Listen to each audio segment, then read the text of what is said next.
106.7 Energy FM. Same, pero iba.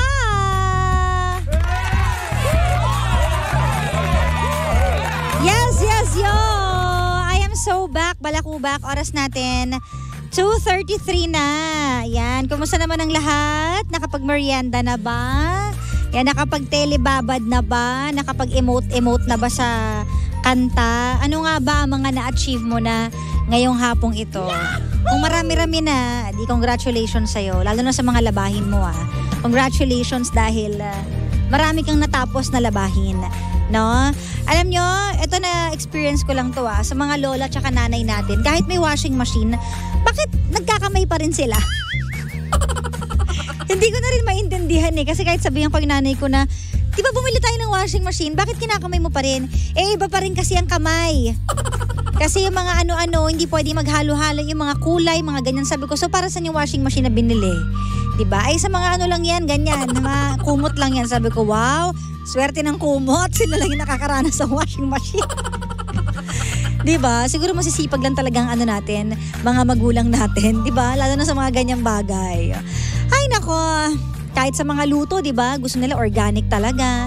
Yung talagang pinaghirapang mga ingredients. Ayaw nila ng mga powder. Parang lola ko, hindi siya naglalagay ng mga powder. Ayaw niya yun. Minsan konting asin lang, okay na. Tapos bawang lang, okay na yun. Ganon. Yahoo! But anyways, eto nga live na tayo mga panggaa. Energy FM 106.7 or DJ Kara, DJ Space, K-A-R-A. Ayan. Like, and share. Lalo na sa mga OFW natin na nakatutok sa atin. Hello po sa inyong lahat, yung mga nasa iba't ibang bansa. Ayan, kung saan mang bansa po kayo, kumusta po kayo dyan. Sana happy kayo palagi at naitatawid natin ang bawat problema, diba? At ang bawat homesick, kasi yan ang pinakamatinding kalaban mo pag nasa ibang bansa ka, diba? Yung homesick naman talaga, aminin na natin. But anyways, ito na nga, pag-usapan na natin yung ating story kanina. Story of Sam. Ayan, si Sam ay laking lolo at lola. Wala na siyang mga magulang kasi hindi ko masabi kung inabandon ba siya or what o iniwan. Kasi yung tatay naman niya is may ibang family na. So, yung nanay naman niya, hindi niya na nakwento pero umalis na sa buhay nila. So, ang talagang nagpalaki lang ang lolo at lola niya. So, nakakaramdam siya kung minsan ng inggit kasi broken family, wala siyang magulang na tumatayo. Ganyan, lolo at lola lang niya. At ngayon, nalaman niya na after a very long time na hindi nagpaparamdam, yung kanyang nanay biglang nagparamdam. Yung pala may sakit na cancer at nakakalungkot yun. Ayan, may umupo sa atin habang nagme-makeup si Tita Cora. Excited pa naman siya umupo. Sige. Ito may guest tayo for today. Hello, Papa Jackson. Tragic naman. Lagi naman ang tragic ng kwento mo. Yun talagang nangyayari sa totoong buhay. Maraming tragic Diba? So may cancer yung nanay niya at gusto siyang makita. O gustong humingi ng tawad siguro or sa pang-iiwan. Diba? Ganun. So, hindi niya alam kung magagalit ba siya o maaawa kasi may cancer. Hindi niya alam yung gagawin niya at hindi niya alam yung mararamdaman niya kasi hindi naman siya lumaki sa nanay niya. Ganon. Well, kapag may taong may cancer, kahit nga di mo nanay, maaawa ka. Maaawa ka talaga. Nanay mo pa kaya? Oo. Diba? Regardless kung... Pero nagigets ko yan kasi parang inabandon siya. Oo. May mga galit talaga minsan na hindi mo maintindihan. Pero may teorya ako. Ano? Ako mas naniniwala ko na mga nanay, aalis lang sila pag sobrang tindi ng dahilan. Mas nagagawa ng tatay yan. Sorry generally I'm not saying all. Kasi iba ang attachment ng nanay Ano ba dahilan nun? Hindi niya sinabi. Basta bata pa lang siya, nagpalaki na sa kanya yung lolo at lola niya. Kulang pala yung kwento. Yung tatay niya, may iba ng pamilya. Yon. Pero nakikita naman niya yung tatay niya pero hindi na siya yung priority kasi may family na nga naman. Ganon. So doon lang siya sa lolo at lola niya. Tignan natin sa part na lang na. Let's look at it this way. For all your life, you were not able to spend it with a mother. Now you'll be given the chance to spend it with your mom. Although, kumbaga, tail end ng buhay, kaysa wala. Oo. Alam mo may napanood ako na movie kailan lang. yung movie na inabandon mo ka ba nanonood ako? Yung, Ha? yung Love at First Sight. Awe? May line doon. Sabi nung linya doon, Kara, at ano to, applicable sa'yo ito ngayon. Sabi nung line doon, is it better to have a very good thing than and then lose it than not to have it at all? Is it okay to have a good thing, a very good thing, and then lose it than not to have it at all? Diba? Kaysa hindi mo naranasan, at least naranasan mo at you have the chance to spend it with your mom. Correct. Ngayon, till end ng buhay niya, di... At saka mabigat din sa tao may sakit yun na may bit-bit din yung nanay niya. So siguro gusto talagang humingi ng tawad. At siya din, kapag hindi pa niya ginawa yan, darating ang time. Pag medyo humupa na ang sitwasyon, maiisip niya at may bagay siyang hindi nagawa. Sana ginawa na lang niya, parang ganun. Tsaka Kara, tawag nito pagkakataon na rin siguro para masabi niya yung galit niya sa nanay niya. Alam mo, minsan, di ba, kahit masakit, hindi naman para awayin mo, pero para masabi mo na, alam mo, iniwan mo ako. Di ba? Chance mo yun Oo. Tsaka, yun din, para masabi din ng nanay na sorry, gano'n. Saka nagpunta yung nanay, no? Mga namalengke sa Malati yan. Di ko Traffic. alam Di ko alam, pero kahit paano, wala man siyang mga magulang na nakasama niya at lumaki siya. Blessed pa rin siya kasi may lolo at lola siya na nakatutok sa kanya. Na yun na yung tumayong nanay at tatay. Parang ako, kahit wala akong tatay, hindi ko siya... Andito ako, tatay mo ako Charot. Hindi ako nangungulila. Kasi ako filled with love. Yung mga nasa paligid ko, andyan yung... Napunuan ka naman ng mga pagkukulang na dapat natamasa mo. Dapat sa isang ama, andyan yung dalawang lolo ko na tumatayong ama sa amin. Kumbaga padre de pamilya. Kaya okay na ako doon. Diba? Ganon. Alam ko may kwento kang ganyan Hindi ko alam kung dapat mo sabihin dito Ang alin? May kinento ko sa akin ganyan Parang personal story mo Oo, pwede. Ito nga sasabihin ko din niya actually. Meron akong... kakilala, gano'n na lang. Oo. Na namatay yung father naman yan father niya na may cancer. Tapos yung hirap ikwento kapag may filter. Ako na lang magkakwento na i-filter ko na lang. Sige. Kumbaga yung father, nagkulang naman siya buong buhay niya. Tapos yung anak, naging successful pero malayo na. So when he was about to die, ang request lang niya ay makita yung anak niya. So hindi siya inuwian. Kung ikaw yung anak doon, diba? Tama nga. Kasi yung batang yon, ang story niya, yung bata na yon, ang talagang gumaso sa kanila yung tatay. Yung tatay nila. Kunyari, pangalan na natin si Tatay Rigor. Si Tatay, wala akong maisip. Alakas mga pelikulang Pilipino. Rigor! Lumabas ka sa pagkataguan mo. Hindi na mga pulis. Tapos kunyari, yung bata si China. Okay. Si Rigor, na lalaki, siya brusko siya, siga-siga siya, ganyan. So, pinaaral na naman yung anak niya, si China, hanggang sa nakapag-doktor. Mahirap yun magpaaral na maging doktor kasi sobrang laki ng gastos kapag pinagdodoktor mo yung anak mo.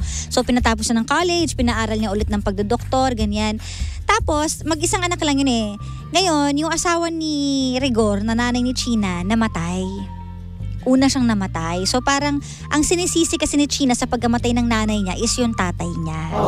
Yun yung reason kaya lumago yung sama ng loob niya kay Rigor. Alam mo, dapat ikikwento na lang to si Sincerely Kara. Kinuwento ko na dito. Wala na. Ay, malam niyo one of these days. Wala ka ng mic. Ano nangyari? Ayan, hello. Pwede pa rin naman para meron silang details. Oo. So, ano nangyari? Alam mo, sumulat yan, di ba?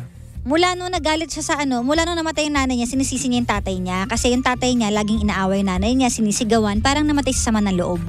Parang inatake sa puso nung nag-aaway. Yun yung nangyari. Ngayon, galit na galit siya sa tatay niya. So yung tatay niya, dahil alam niyang galit sa kanya anak niya, nag-move in siya sa ibang probinsya. Namuhay siya mag-isa. Nung namuhay siya mag-isa, yung anak niya may sarili ng family, doktor na, successful na. Ngayon nagkaroon ng cancer bigla. Sa liver cancer. Kasi pala inom yun, pala yosi, ganyan. So nung nagkaroon ng cancer, yung pagiging brusko niya dati nawala. Biglang bumagsak yung katawan, wala na. Kasi palamura yun, palaaway yun, ganun. So helpless na talaga siya. Ngayon dahil mag-isa na lang siya sa probinsya. Ang hirap nun, no? Pag dati kang strong man. Mag-isa na lang siya. So walang mag-aalaga sa kanya. So merong isang bata, pangalan lang natin sa pangalang... Hindi ba si China? Hindi, iba. Si China nga yung yung doktor Ngayon, yung pamangkin niya nag-alaga sa kanya. Pangalan na natin na Christine. Si Christine, nag-step up na lang siya para alagaan yung si Tatay Rigor kasi nga walang ibang mag-aalaga, walang pamilya, sila lang yung mga kamag-anak dun sa pinuntahang lugar. So hanggang sa mamatay yung si Tatay Rigor, naghihintay siya na dalawin siya ng anak niya. Kaisa-isang anak niya na kahit dun man lang sa kamatayan puntahan siya. Tapos alam mo, hindi talaga siya pinuntahan. Tiniis na. Tiniis talaga siya. Tapos tinawagan ng tita na kausapin mo naman ng Tatay Rigor mo kasi graduate na. Ha? Graduate ang tawag ko pag mamamatay. Yung term ko yan graduate. Kasi malala na yung sakit, ganun. Ang sabi niya, hindi po ako makakapunta. Pinakausap na lang. Nung kinausap sa telepono, sabi, pa, magpahinga ka na. Parang okay na yon, magpahinga ka na pa. Tapos I love you naman, I love you, salamat, ganun. Pero parang iba pa rin kapag pinuntahan mo ng kapag nag-give back ka as a child Pero siguro hindi natin masasabi kung anong gaano kalalim. Hindi natin alam kung gaano kalalim ang pinagdadaanan din ni China. So, pero yun lang, nakakalungkot lang pag mga ganong storya, para magpa-pass away ka na nag-iisa ka, na wala kang katabi, wala kang kahawak na kamay. Ang lungkot nun, no? Yung tatanda ka mag-isa at mamamatay ka na lang mag-isa kasi lahat iniwan ka. Yun yung masakit na part. Diba? Totoo naman Lalo kapag nung malakas ka nandiyan naman sila. Oo, kasi nung pinapag-aral siya, for sure humihingi siya ng baon. Hinahatid sundo siya, binilhan siya ng kotse, pinag-aral siya, ginawa siyang doktor. Alam mo, remember the good times. Oh. Alam mo it's a human nature to make a timestamp sa mga pangit na bagay. Pero maturity is when you don't just look at the bad things. Correct. You look at the good times, di ba? Yung good times. Kasi alam mo, pag bilang tao, we take note of the things that was able or that were able to hurt us.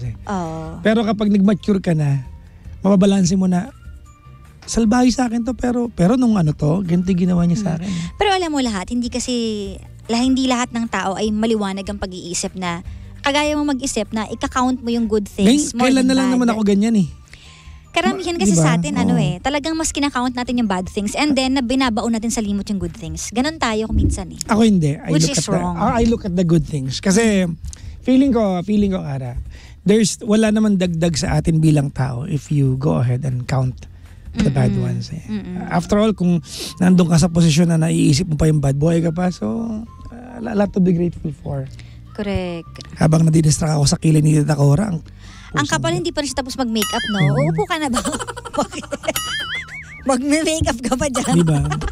Yun lang, nalulungkot ako na kailangan niyang pag-isipan. Oo. Pero alam mo, siguro ang hirap. Bawa may nanay ka na matagal mo din nakita. Tapos may sama ka ng loob.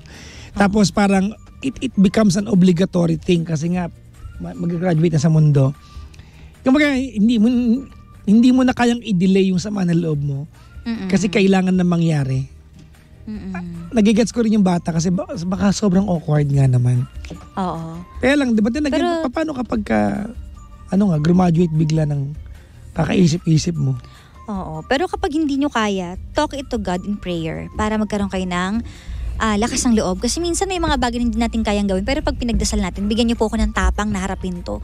Mangyayari naman yun Diba? Tita Cora, na makapal ang eyeshadow.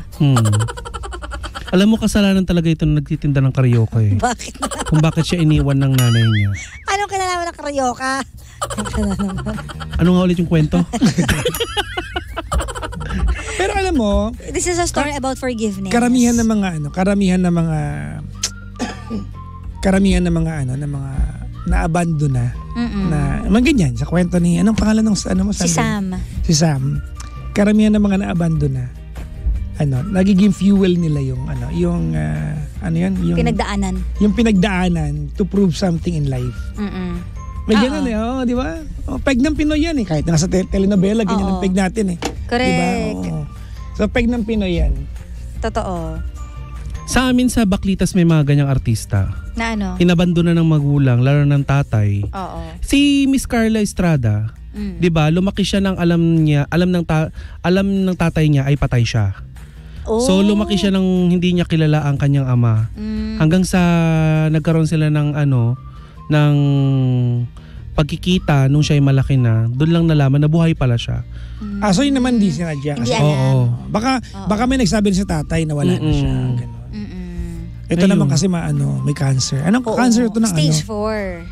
4. Anong cancer cancer. ito? Stage 4. Oo, stage 4 cancer. Ay, gulay na yun pag ganun. Di ba Oo. pag ganun, di ba? Oo. At saka ano yun, kasi yung nung kinikwento niya, sobrang nangungulit daw, tawag ng tawag, chat ng chat.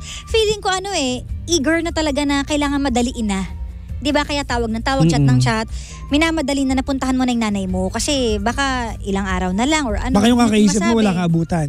Oo. So, mag-decide ka na ngayon agad. Kasi, alam mo, every time na dumadaan ng oras, umiikot ang, di ba? Nasasayang. Ang bilis eh. Di mo alam, naka 24 hours na pala. Diba? Sabi ni Naka Mami 1 day Cynthia ka na dito, pala. napakaswerte ng mga anak na kasama pa nila ang kanilang mga magulang. Totoo yan. Oo. Totoo yan, di ba? Totoo yan. Oo. Kaya kayong mga anak, charing. Ayan. Huwag niyong Habang andyan na magulang nyo, Correct. di ba? Iparamdam nyo rin na mahal nyo sila. Hindi lang puro sila na lang ng sila ang nagmamahal. At kayo sa inyo. namang mga magulang, charing. Yan, totoo. Kaya ang kaibang kasi sa kwento mo, meron kasing, you cannot fault kasi Sam for feeling the way. Babae ba ito Feels lalaki? lalaki. You cannot fault Sam for feeling the way he is feeling right now. Kasi, kumbaga, it was a product or result of many years of Yes. built up emotion. Di ba? Ngayon, dahil malapit na yung nanay niya graduate sa mundo, now he is being forced to just let go of the pain. ng Oo, maraming kaya taon. hirap din Kaya siya. hirap siya. Kaya nagigets ko. Oo. Pero siguro na lang, kumbaga, maging mabuting tao ka na lang. Puntahan mo na lang. Ay, tama yan. Kung hindi mo kaya maging mabuting anak, maging mabuting tao ka na lang. Ah. Correct. Kasi nakakapunta ka nga sa lamay ng ibang tao for sure. Nakakapunta ka sa ibang tao na humihingi ng tulong sa'yo. What more dun sa nanay mo? Set aside mo muna yung galit. Ang ganda ng point mo na yun. Punta- Ha? At saka Tahan mo na lang. tulungan niya yung magulang niya, tulungan niya yung nanay niya. Di ba? If you cannot be a good son, at the very least, kasi may sama ka nga ng loob, Oo. be a good person. Have kahit your na heart. lang. Have your heart in the right place. It will not be enough, but, di ba? It will not always do you good, but it should be enough. Oo. Motto ko yan sa buhay eh. Ang hirap, no? At saka, pero may mga ibang tao na kahit, halimbawa, may ginawa sa kanilang mga magulang nilang masakit at sobrang di sila makamove on, may mga taong madaling magpatawad eh. Kasi tanggap mo na magulang mo yun. Alam mo na, kasi tanggap mo na magulang mo yun. Alam mo na, na your existence, di ba, will not be possible without them. Oh, kasi ako, personal, ang dami ding, sa akin ng mami ko, palot, sabunot, di ba, panghihiya. Madami din siya nagawa talaga. At parang hindi kasi ako nagtatanim ng sama Gusto mo ba ng palo? Ikaw din na palo, di ba? Kayo ba nagtatanim ba? Hindi kayo kami ng- napalo. Ay, Nahazing di ka. ba? Oh, ay, grabe. Na Grabe ang hazing. nagulpi kami. Alam mo kung anong madampot ng nanay namin, pinapalo niya. Minsan nga nadampot niya yung kapatid ko, pinalo sa akin. Pero tawag nito, looking back, may mga dahilan eh. Matitigas ulo namin. Ito, mas matigas ulo sa akin ito. Oo. Pero hindi kayo nag-ano ng sama ng loob. Di kayo nag-kim-kim. Wala na namang nagtanim. point eh. Siguro sasama ng loob mo dati, pero as you grow old, nga mali nga talaga naman kasi ako. Dapat talaga napalo ako. Diba? Ganun, no? Ang landi ko naman kasi talaga dati, te. Oo. Kaya yun. Totoo. Oo. Looking back, talagang dapat nagulpi talaga ako sa kakulitan ko ng bata. Alam mo ng bata ko, kasi iba generation nila tita Cora sa akin eh. Nauna ako eh. Magpipinsan naglalaro. Pag may nabasag, laging ako yung nakabasag kasi. Laging gano'n. Ako yung laging yung pinakasutil sa lahat. Ang bata ako. Aww, sutil ka pala dati. Oh, ngayon ikaw na yung sutil. Sino? Ikaw. Ba't ako kasali? Sa amin naman kasi noon, pag may nabasag, wala nang mababasag, nabasag na niya lahat. Grabe naman. Sabi nila kung sino daw yung ng bata, yung parang halimbawa makulit, salbahe, pagtanda yun daw yung tahimik at Hindi din. Ba't ang ingay-ingay ko? Hindi, salbahe ka ba ng bata? O ngayon, Oo naman. ngayon, mabait ka na. Hindi din. Ang hindi lang napalo sa amin yung bunso namin eh. Ay, oo. Talaga? Oo. Si Joan. Hindi mo kilala bunso Sino ba namin? bunso nyo? Oh my God, yung nabangga ng sasakyan mo, girl. Si Jeff! Si Jeff. Hindi Langya napalo yun. Hindi napalo. Hindi na Kasi nung generation na ni Jeff, Medyo yung iba nanay na. namin, kumalma na. Kasi may mga kuya na eh. Kami na mga kuya yung sagot. Talaga? Pero sabi nila yung mga bata din daw na lumaki sa disiplina at palo, mabubuting bata. Well, sana mabuti akong anak. Mabuti ka ba, Tita Cora? Hindi. Grabe. Hindi, kumbaga parang may mga kalokohan pero alam mo yung ang tawag dito, values na tinuro sa'yo. Oo naman. Kasi talagang disciplinarian yung mga dati. Nanay ko doon. Mama namin. Hindi, alam mo kung bakit, Kara. Kasi yan kultura ng lineage namin, yung angkan namin, ang disiplina. Feeling ko pag probinsya, di ba, Tita Cora? Yan ang kumbaga yung corporal punishment, laging present yan sa amin Kumbaga, sa lugar namin, pag napalo ka, hindi alien yon. Kasi lahat ng kalaro mo, kaedad mo, napalo rin lahat yon. Kumbaga, pag nagkwento kayo magkakaibigan, ang tanong lang, kailan ka huling napalo? Pero hindi ba pwedeng hindi ka napalo? Oo. Nasinturon, nahanger, nawalis tambo, nawalis tingting. Oo. At saka mga magulang sa probinsya, meron talaga silang designated na stick. Pampalo. Nahanger? Ay, hindi sa amin yung sinibak. Grabe naman yun. Oo! May ganon. Ay, Mami Grace, wala ka ng kahoy ngayon dyan. Gasol na ang gamit mo, wala ka ng ipapalo sa gasolito na. Pupukuling ka ng gasolito ni Mama. Totoo. Diba? So, siguro alam mo, Kara, alam mo, human nature, we always wish for the things we do not have. Halimbawa, pag pinapalo ka ng nanay mo, pag bata ka, habang humihikab ka. Hindi Diba, sasabihin mo, sana hindi nila kita naging nanay kung paluin mo ako. Pero pag wala ka nanay, sana may nanay ako kaya pinapalo ako. Tama, diba? We always wish for the things we cannot have. Correct.